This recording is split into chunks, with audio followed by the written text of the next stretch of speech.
What is up, everybody? It is Alex from Heavy New York calling from the quarantine zone again, and we got Temple Balls on Zoom. Thank you so much, Arde, for being here. Hey, thanks for having me. Yeah, so we got the new album Pyromide scheduled to come out April 16th. Really fun album to listen to. Definitely a great record to elevate spirits during these times. You just want to talk about like how the making of this album was? Like, was there like a goal that the band had in mind with making this? How did Pyromide sort of see the light of day? Well, we wanted to improve. Obviously, we wanted to improve our songwriting, and we wanted to maintain the same kind of music that we have made in the past with the previous two albums. And I think the music of Pyromide is uh, kind of a mixed bag out of Traded Dreams and Untamed. We got the more rock and roll, happy type of side from Traded Dreams, and then we add the darker, heavy, more of a heavy metal vibes from Untamed, and then we have Pyromide. Okay. Do you, So yeah. Do you feel like the first two singles that you released, Thunder from the North and TOTC, could maybe serve as like a good representation of what we could expect on Pyromide, or is there maybe a lot more elements that we could be expecting from this album? Well, there's gonna be a bit more elements added to the mix, such as we got one ballad coming up, and also there's more. There's a few tunes which are like more of Dio or Battle Beast or Maiden stuff, uh, compared to, for example, Thunder from the North, which is more of a like a rocker, like maybe a Heat type of song or uh, something else. And yeah, I think we have some aces up our sleeve Awesome. still coming up. Yeah, well, like that's what I've noticed about Temple Balls. Like, it has like a classic rock vibe behind it, but it also has like sort of like a, for lack of better words, I always just like to use this terminology, but sort of like a fantasy oriented sound behind it that you would hear in like a Battle Oh yeah, Beast or like a power metal song. Like, is it fair to yeah, yeah. is it fair to say that that's as a result of maybe members having different influences? Yeah, yeah, totally. I could agree on that. We all have our personal favorites, but for example, we all love Battle Beast, and they're a great band. And yeah, there's like five fans of Judas Priest as well. So then we have this kind of an heavy metal new wave of British heavy metal uh, type of thing, which is one of our favorites. And then we have the power metal side. Our bass player Jimmy, for example, is a huge fan of power metal bands, and also Yiri, our second guitarist, is a really big fan of power metal bands. And yeah, we all share the same background of the classic hard rock bands, but as time as time has moved on, we have found another genres as well. But the ultimate or the main goal uh, for our music and uh, so on. For the main goal for our music is probably in the hard rock heavy metal scene. Yeah. Well, I think like I could easily see you doing a tour with a band like Judas Priest or like a band like Iron Maiden, for example. But I could also see you do a tour with a band like Hammerfall, or see you do a tour with a band like Blind Guardian Yeah, or Sonata sure. Yeah, Arctica. Like. right. Yeah, yeah. That's our goal. Like to be able to tour as much as we can. And get more listeners uh, introduced to our music. You know, like we cannot stop on one genre. We want the whole package. Yeah, and what I like is that because I also think that like just calling yourself a rock band is almost kind of pigeonholing nowadays as well. So I really think that Temple Balls is just kind of like a band of hard rock and heavy metal all combined in one, just like rock and metal in a way, you know. Couldn't have said it better myself, you know. Thank you. Like there's always like people keep on asking, but what kind of rock are you playing? I'm like, yeah, you should probably figure yourself. It's like, you know, every listener gets to decide the exact genre, I'd say. Yeah. You Well, know, I it's just just feel when people for people up to decide. You know. well when people tell me that that they're a rock band, or you know, we're a rock band, it's so vague. Like, okay, are you a rock band like Led Zeppelin? Are you a rock band like Guns N' Roses? Are you a rock band like Right. Nirvana? Are you a rock band like Shinedown? Like it's like there's so many different like categories of rock that I just think Yeah. calling yourself a rock band is so vague nowadays. Maybe maybe Yeah. Yeah. maybe maybe you guys could just be called power rock. Yeah. Power rock would be good. I just came up with the next Yeah. album title. Remember me. Yeah. Yeah. Sure. Yeah. Do you think that like conceptually all your albums kind of revolve around a similar thing too, being a vocalist? Like is there kind of like a similar theme that you like to always incorporate lyrically, or do you like to approach many different subject matters in your vocals? Yeah, I like to totally like to have variety on the text and on the melodies as well. You know, I'm a big fan of history and a big fan of music overall, and also, you know, I love I love partying. Who doesn't? Like I love nature as well. All of us love nature. Like for example, our bass player is uh, he's such a, you know, uh, traveler. Mm-hmm. Traveler, you know, he loves to go hiking and such things. So I think like our texts and themes come from very different angles. You know, we Yeah. like to have that sort of fantasy theme. Then we want to have the history theme. Then we want to have the sexier songs and you know, songs about everyday life, love, hate, joy, sorrow, and such stuff. Yeah. Do you feel that like maybe the theme, like do you sometimes think of the theme beforehand and that could help influence the music itself, or do you need like a whole song structure before you could start incorporating vocals? Um, Basically, or mainly every time it's like I have a basic background for verses or the chorus at least.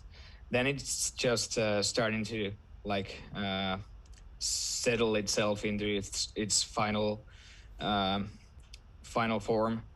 And yeah, it's usually Nico, Jiri, or Jimmy who write the music, and then I'll add the lyrics and melodies on top of that. But usually it's like, yeah, I I just want to have a proper background before I start my parts, because it's really hard when you have finally managed to find the right words, find the right rhythm, and so on, and then all of a sudden the half of the verse is somehow different. Then you're like really lost. You feel super lost, and then it's like at least it's for me that I kind of lose myself, lose my focus on some point. So I usually write really late, like uh, just before pre-production and going to the studio. So it's like fresh, and I'm not like too stuck into one phrase or one line or something. Yeah. And not to mention, you don't want to have like the best lyrics ever and you know have them go a syllable over like every arrangement either, right? Yeah. So it's best to just wait. Yeah, right. Yeah. And like, you know, you mentioned also like that history elements of history inspires you as well, which I always love when a Yeah. band is referencing some sort of historical context. Like, do you is there maybe like a Mhm. lot of research that goes involved in your songwriting process as well? I don't necessarily like do a lot of researching, but of course, if I want to put some facts on a song, I usually want to like double check before before I end up putting something onto a song. But I also like to mix like reality and like my thoughts of how someone else might have thought about something, and I like to bounce like the sides of the story somehow. You know, somebody might think that they were back in the days they were super right, 100% right, and then there's the other story, and then there's the truth. You know, like three sides to every story type of thing. Yeah. Uh, yeah, I like to read and watch documentaries. Mainly, I nowadays I'm a bit lazy about on reading books or things. I read articles though, but mainly all of the history elements these days come from documentaries and such. Hmm. Do you feel that like do you feel like that the style of music you play actually before I get into that there was another question I wanted to ask is because Mm-hmm. you actually mentioned that like you basically offer your perspective on this history, right? It's not like you consider this music to be like Sabaton, for example, which is just like a document, like a musical documentary, Yeah, right? yeah, I totally get what you mean. Yeah. Yeah, I wouldn't want to go into that. You know, I still want to like maintain my artistic impression. You know, and not getting too much into the truth or the history books or whatsoever. So yeah, yeah. Yeah. And not to, and do you feel that like the style of music that you play best supports that as well? Like because, you know, history has been a subject matter for every artistic medium that's out there. So it's cool to Mhm. have like rock and roll. You're basically like the power metal Bill and Ted in a way. Yeah, it's really fun to to be able to sing about many type of things, and I think that's one of our advantages that we don't like uh, categorize our style of lyrics or music into one box, so that we can keep the flow, you know. Yeah, definitely. And also, there's plenty of personal experiences as well. I mean, your music's fun to listen to. Like, even with ballads and like Thanks. some of more emotional stuff, like it really has like a party vibe behind it. Like, I want to listen to your music and drink beer at a bar and like have fun. But like, is there also maybe just like personal experiences in general with life that also influence your lyrics? I mean, I think that's a Yeah, given. That's always going to happen. But totally. Yeah, there's a lot of stuff which is uh somehow um somehow disguised into something else, or somehow disguised to not to actually hurt the people, or somehow uh, Mm, uh, well, I lost my thoughts in the middle of the sentence. But anyway, yeah, there's a lot of like metaphors and such things, yeah, which I like to toss around, and yeah, yeah. that's pretty much it. Mhm. Here comes the more difficult question of the interview. How do you know when a song is done? Oof. You never know Yeah, until it's on the album. yeah. Fair enough. Fair just enough. fi- you just finally realize that, I get oh, that answer every time. it's But on the, yeah. It's just yeah, it's always like you just want to, you just like to tweak it a little bit further, and yeah. But on this album, actually, I think it all came out pretty naturally. The song order and the, you know, the decision, final decision, if it was ready, if the track was ready or not. So yeah, Yep. I think on this album it was pretty easy. Yep.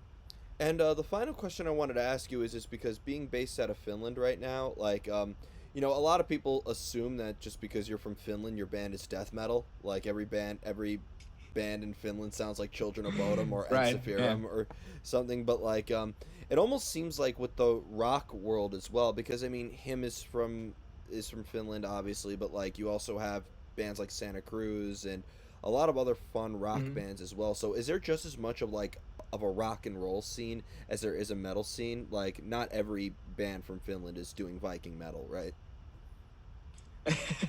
Yeah, there's a lot of different type of various rock bands in Finland, like bubbling under really many bands, and yeah, I think still like uh, probably like 70% of the bands to come out from Finland are some sort of metal, like death or black metal, Yeah. like or like power metal.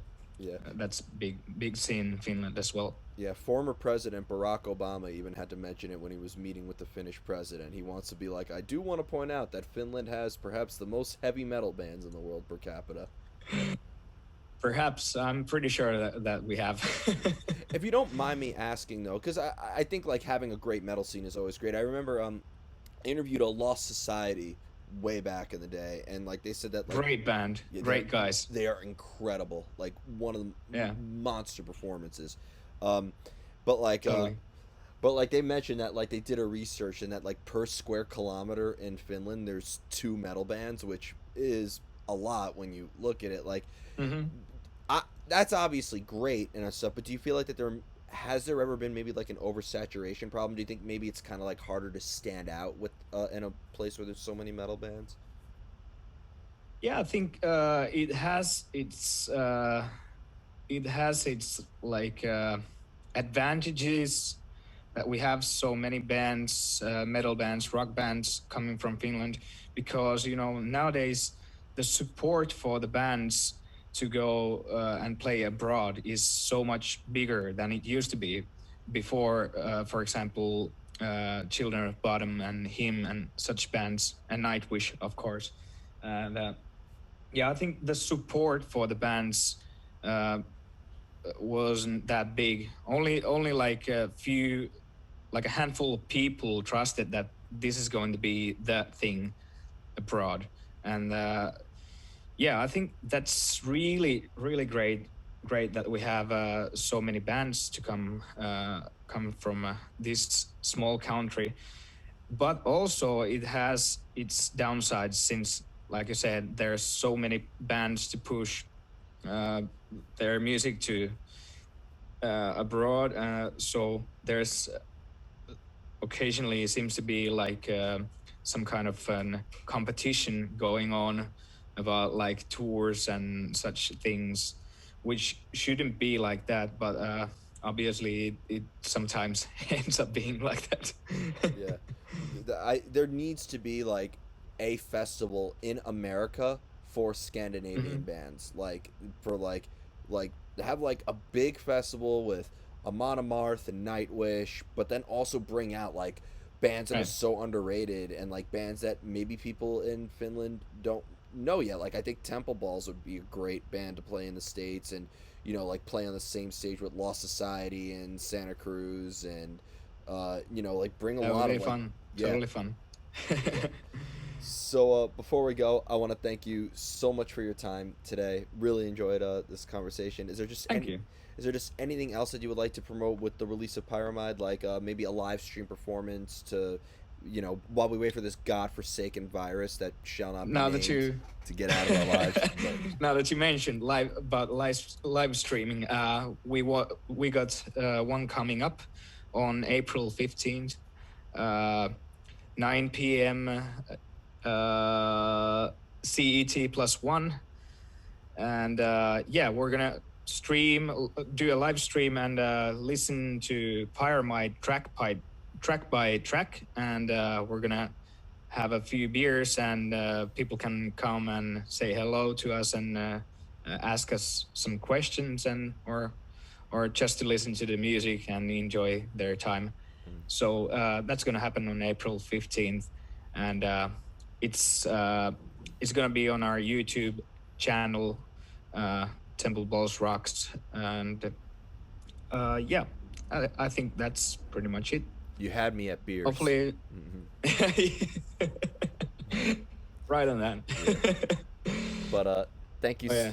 Thank you so much, everybody. We are here with Temple Balls. Be sure to check out Pyromide, coming out April 16th via Frontiers. This is Alex from Heavy New York, and we will see you next time.